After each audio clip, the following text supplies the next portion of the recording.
Investigating technology grants can be very overwhelming at first. When you're investigating them, all kinds of websites, there's thousands actually.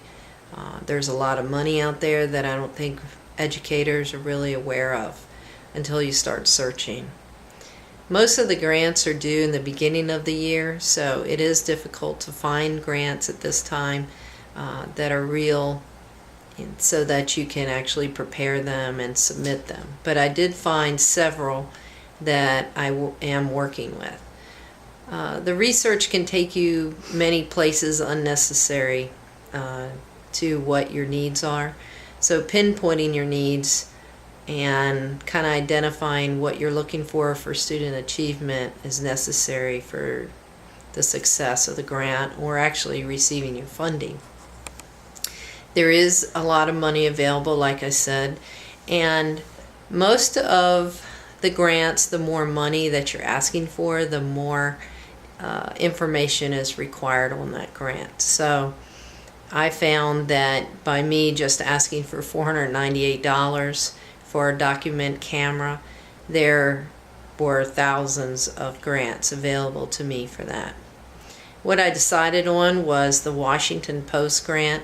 It had a lot of the same requirements that most of the grants had, but I did find that the information was a little bit easier to put together for that grant. And since this is my first time doing a grant, I needed kind of that start. I really enjoyed Kathy Schrock's website, and Education Week and Scholastic had a lot of good things to offer also.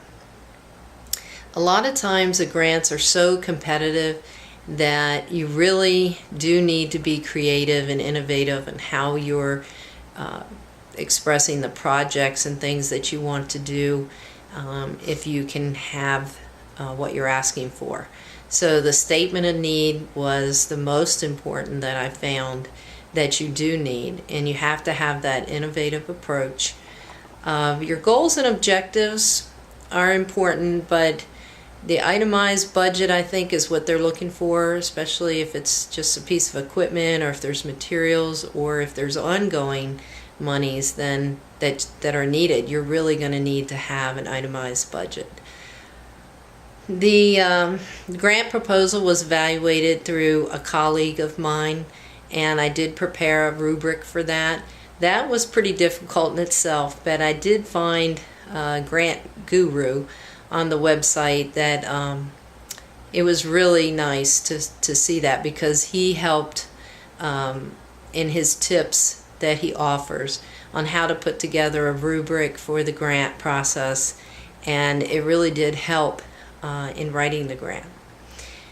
So out of there were 9 things that I was looking for evaluation on, and I did receive all the points for that, and I have that in my paper also. So it was a great experience. I look forward to, when I get back to school, putting together a grant committee, because I see so much opportunity out there to gather monies for all the different content areas in the schools, where teachers really, if they want to get creative and innovative, and working through this grant process is really an eye-opener. So I'm looking forward to that.